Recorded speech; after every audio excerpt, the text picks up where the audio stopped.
Let me start with the proclamation. Let no brain born into this soil be wasted without it being used for the development and prosperity of this nation.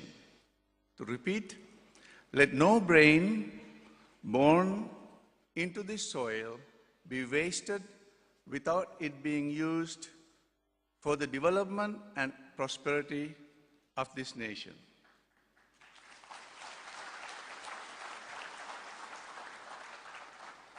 And I want to say this in Sinhalese too. දේශයක පහළවන කිසිම පුරවැසියෙකුගේ බුද්ධිය එම දේශයේ සංවර්ධනය හා සමෘද්ධිය සඳහා පාවිච්චියට නොගෙන එම පුරවැසියාවට පොළවට පස්වෙන්න ඉඩ නොදිය යුතුයි. Ladies and gentlemen, it is my distinct privilege and honor to address this esteemed audience of intellectuals of Sri Lanka and from around the world on the subject of innovation-based economic growth. Sri Lanka is one of the most beautiful nations on earth. The cloud-kissing mountains, the cascading waterfalls, our lush green mountain slopes, the golden sandy beaches, no doubt qualifies Sri Lanka to receive that accolade. And even more striking than that are the beautiful, bright brains that are in this audience and all over this extraordinary country. You know that there is an abundance of gems or gemstones in the Ratnapura district. However, once the stone is identified, one must cut and polish it properly for it to shine well, to be beautiful and brilliant. A piece of gemstone is of no use and no value unless we cut and polish this properly. Similarly, properly preparing the young minds to make them brilliant is the process of education, and it is the challenge that we have, which of course is the prerequisite for developing an innovation-based economy. Honorable Gotabaya Rajapaksa spoke about the importance of the economy, and I want to put forward to you specifically about economy that is based solely on innovation.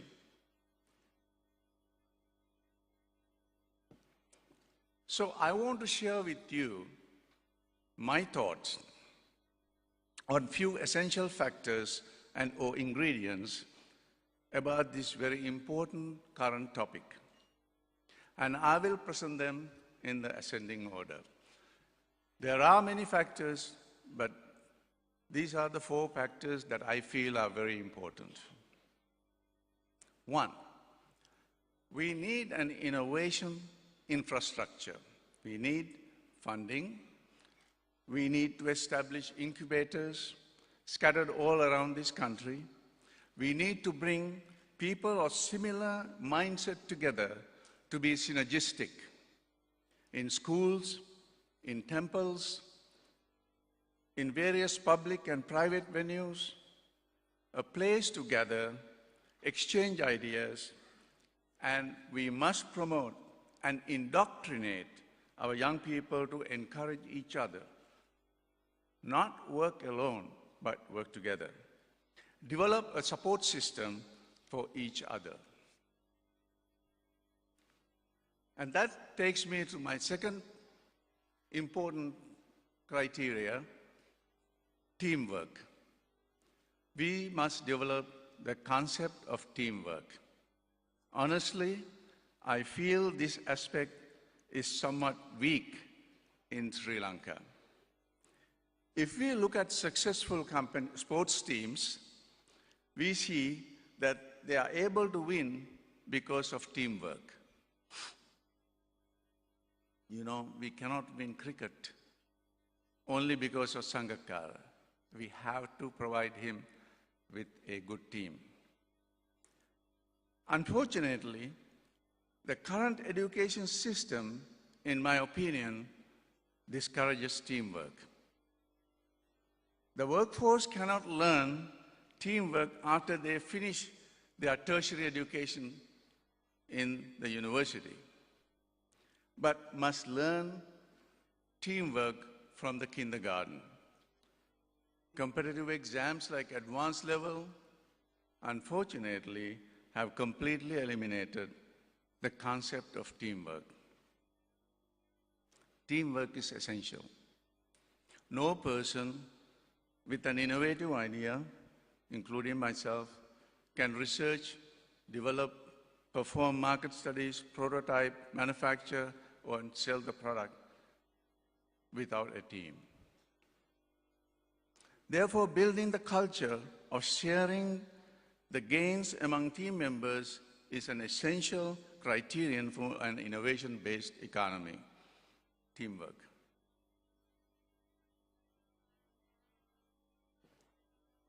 Number 3, culture.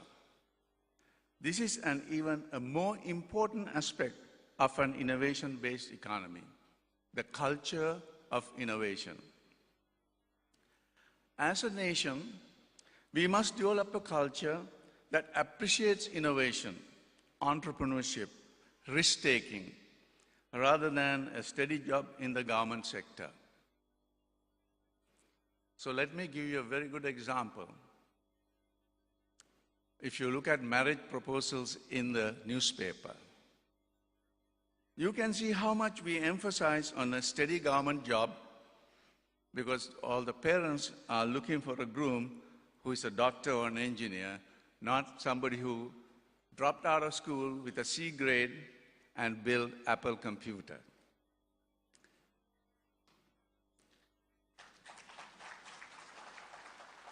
This must obviously change. Talking a little bit more about culture, I want to talk about cricket again. 11 players from Sri Lanka can beat any one of the top teams in the world on any given Sunday. Don't you agree? Why? Because we placed a very important cultural value on cricket. Our nation made an important, conscious decision to do well in cricket about 30 years ago. And here we are today, one of the most respected teams in the world. You know very well that 11 people out of 20 million people can easily beat 11 people out of 1.2 billion people on any given Sunday. You know this more than me, of course. Now let's imagine doing the same of this cultural revolution in innovation. Just like we did in cricket, we can develop a culture of innovation, although we are only 20 million people. And we must do this not solely through words, but through actions. Talking more about cricket, you know that great players like Sangakkara or Muralitharan and others, they did not start playing cricket after finishing their education, did they? They did not. These great players start playing cricket when they were in grade school, probably with tennis balls. So do you think that we can begin the mindset of innovation after finishing university education. Absolutely not. The mindset of innovation must start in grade school. This is how it happens in the United States. And recently, I have observed the same happening in China as well. Point number 4. Earlier today, there was a session on education, and several speakers spoke several important aspects on education. Well, the forum was small, although they preempted some of the things that I was going to say with this large audience here. I'm glad I'm going to say somewhat similar things.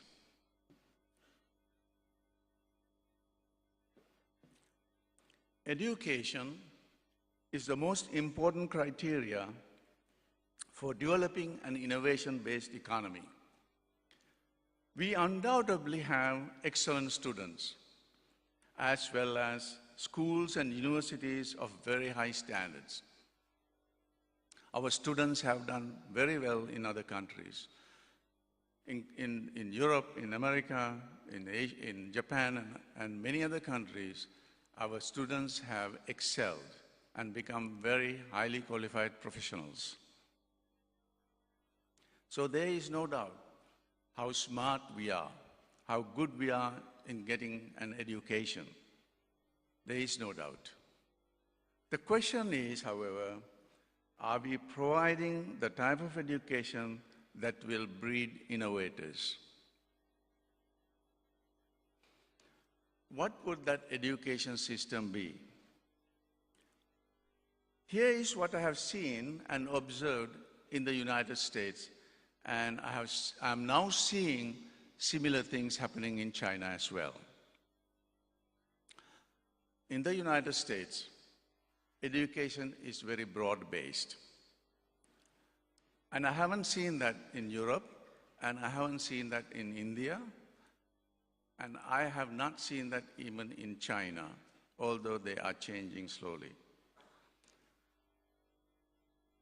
In my opinion, it is the most fundamental reason why the United States has been the world leader on innovation.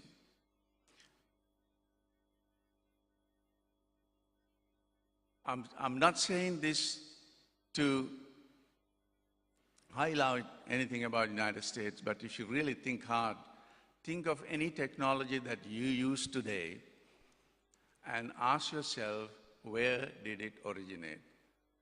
Whether it's a microwave oven or whether it is the artificial intelligence, it doesn't matter. Everything that you think of has originated somehow in the United States.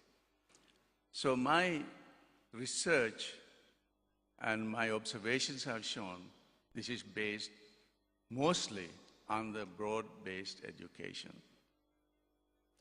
Everyone learns science, art, commerce, all the way to the university.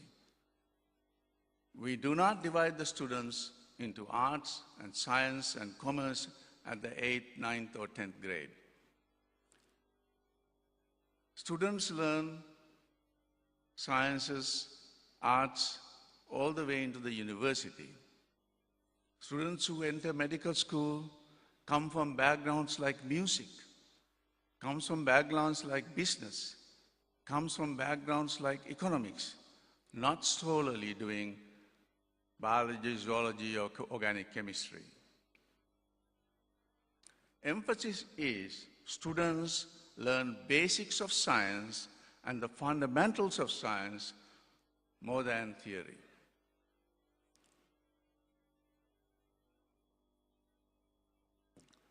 US education system is pretty much problem-based. We call it PBL, or problem-based learning. When it comes to medicine, we add another part to it called Integrated Learning System, or ILS. These problem-based learning and ILS is one of the most important factors that makes innovators. Because if you look at what an innovation is solving a problem. There is a problem that needs a solution. The whole process is called innovation. Learning is very much applications oriented in order to meet the needs of the industry or the world. Not just theory that is memorized and tested with 10 questions after 2 years. Emphasis is on learning and not on teaching. Learning content through term papers with actual and realistic projects and continuous homework. Testing is done throughout the year and not just during the last month of the semester with 10 or so questions. Universities are well engaged in the industry and are research focused. Private sector is also well engaged with universities and academicians. Another factor, education should be available to everyone.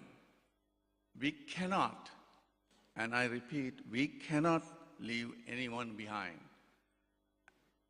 as we have no way of knowing who we should leave behind and who we should pick.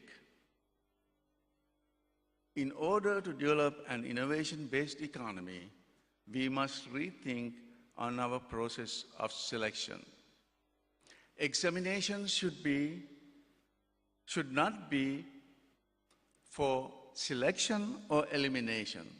Examinations should be for determination of the student's skill set. Let's look at the 10 largest companies in the world, and you know most of them. They all happen in the Silicon Valley.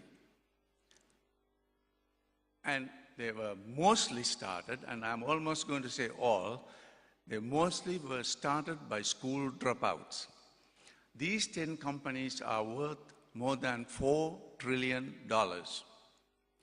If we take the 10 conventional companies like General Electric, DuPont, companies like that, they are only worth 1/10 of these 10 companies that were started by school dropouts. So that just tells a story, how innovation has taken a concept to reality and made a change in how the world operates.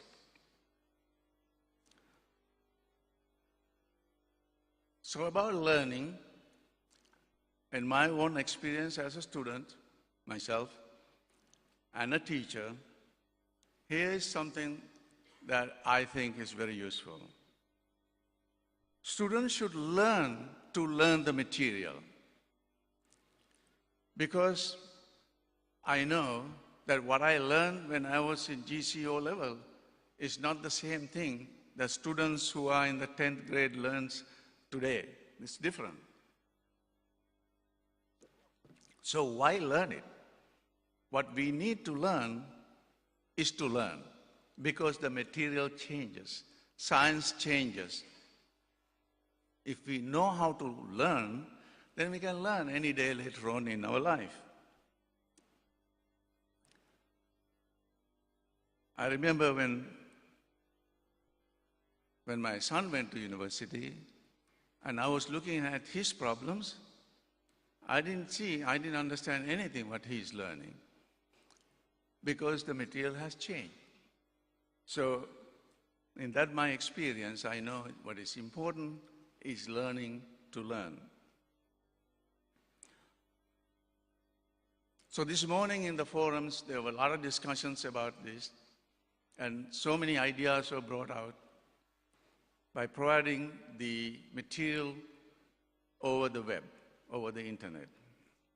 And I can promise you today that one of the things that will happen in the near future, within less than 10 years from now, education will be delivered to masses through the web, through the internet. So I ask you to start this process now, otherwise we in Sri Lanka will be left behind. Actually, in the United States, you can obtain a degree from a brand name university without ever stepping into their campus. And this concept is going to expand and continue. So therefore, it is time that we really seriously think about providing education for the masses digitally. So to conclude, we as a nation must find our niche in order to develop an innovation-based economy. As a small country, we must choose this wisely. And Mr. Rajapaksa mentioned quite a few of them, and I want to echo that. We should develop in areas such as software in artificial intelligence, machine learning, robotics, biotechnology, drug development, medical device development, healthcare, alternate energy, clean environment, and so on.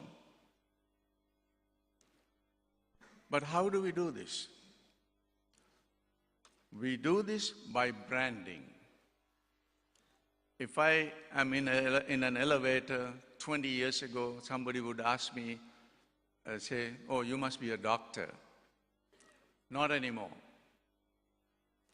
They see me and they think I'm Indian and they say, oh, are you in IT?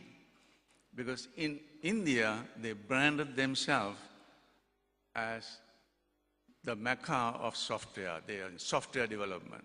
They branded themselves in the field of software development. If we think of manufacturing, we think about China. Every country, or if we think of the United States, we think of innovation. So we as a nation, we must brand ourselves. We have to choose on those areas that we must brand ourselves. Obviously, we do not have to brand ourselves in software because it's already been taken by India, not that we cannot compete with them.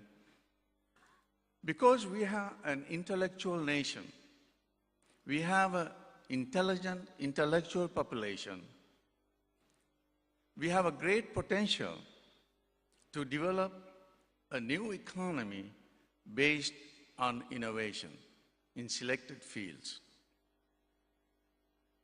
We can also develop world-class universities. Someone mentioned this morning about Nepal. Someone mentioned about Singapore. Nobody heard about the universities in Singapore 20 or 30 years ago. Today, there are 3 universities in Singapore that are in the top 100 universities in the world. Can we develop a world-class university? The answer to that is yes. But to do so, we must adapt new concepts, new ideas, open to innovation, open to a change.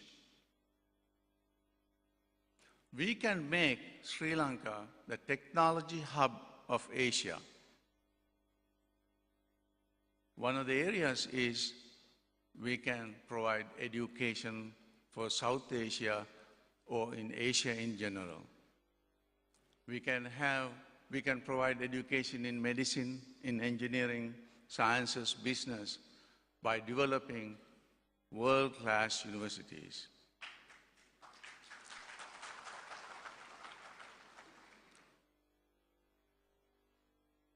To come back and re-emphasize one of the most important aspects of what I want to tell you is this mental mindset development does not happen, cannot happen after the students finish their university education. The educators in this country must adapt some of the things that have proven to do well in countries like United States.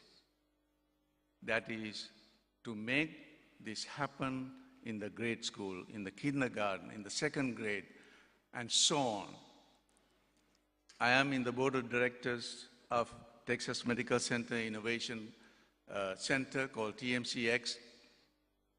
After I go back, there is a competition of grade school students who are about, I'm going to say about 10 or 12 years old, who have come up with new ideas, new innovations. These are 12-year-olds who are going to come and present their ideas to a group of scientists, doctors, and so on. And based on my experience from the last year, these kids have come up with some very neat ideas that are really practical and have enterprise opportunity. We can do it. We can do it if we make a cultural change in how we think about education. Thank you very much.